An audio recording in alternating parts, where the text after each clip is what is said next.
मैं नाम तो नहीं बताऊंगा, लेकिन एक गांव की बात सुनाता हूं आपको। एक पंचायत के अंदर एक कार्यकर्ता ने अपने एक प्रतिनिधि से 12 लाख रुपए लिए और उसके बूथ पर सिर्फ 12 वोट पड़े। तो उन्होंने पूछा, भाई साहब ये क्या साहब, लोग कहते हैं लाख रुपए का वोट होता है, 12 वोट आ गए, सब बराबर हो गया, इससे ज्यादा क्या चाहिए आपको? अच्छा, ये पार्टियां कहती है कि बंदरों के पास कुछ नहीं है। मैं आपको बंदरों की शक्ति के बारे में बताता हूं। जिस समय भगवान राम हुए थे और उनके पास कोई मनुष्य नाम का या राक्षस नाम की जो दो जातियां थी, वो सब डरते थे रावण से, उनके साथ कोई नहीं था। तब उन्होंने क्या किया, वानरों की सेना बढ़ाई।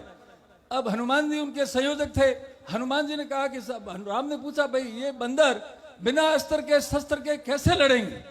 तो उन्होंने कहा, देखो साहब, इनका करिश्मा, इनकी संकल्प शक्ति इतनी मजबूत है कि इस रावण दुराचारी को नष्ट करके ही रहेंगे।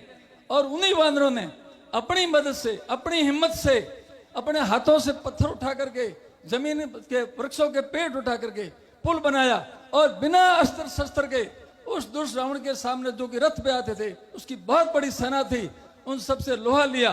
तो ये बात मैंने इसलिए कही है कि उन्होंने अपने को वानर कह दिया। उन्हीं वानरों की तरह इस बीजेपी और कांग्रेस की सरकार को उखाड़ करके फेंक देना है और भाई हनुमान जी को सीएम की कुर्सी पे बिठाना है। अच्छा, आप यहां से संकल्प शक्ति लेके जाओ। एक मैं छोटा सा उदाहरण और देता हूं। जिस समय पुल बन रहा था, उस समय एक छोटी सी गिलहरी मुंह में मिट्टी लेकर के मिट्टी डाल रही थी समुद्र में। वो बात हनुमान जी ने देख ली। उन्होंने पूछा, बिटिया तू क्या कर रही? कि मैं भी भगवान का सहयोग कर रही हूं। तो कि तू तो बहुत छोटी है।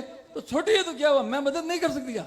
तो यहाँ कोई कार्यकर्ता छोटा नहीं है, सब बराबर है, वोट सबका बराबर है।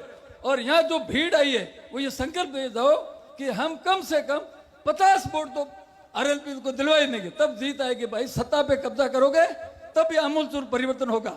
बातें करने से, धरना प्रदर्शन से, चार दिन रोने से कोई फायदा होने वाला नहीं है।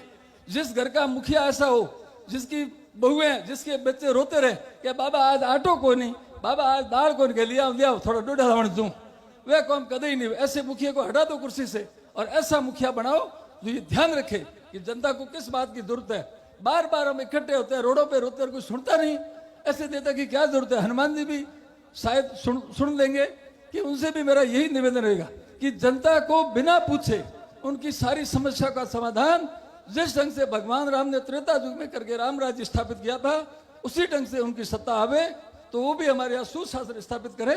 इन्हीं शब्दों के साथ बहुत बहुत धन्यवाद। बहुत बहुत धन्यवाद। साहब ने बहुत ही बढ़िया बात कही है कि नौजवानों,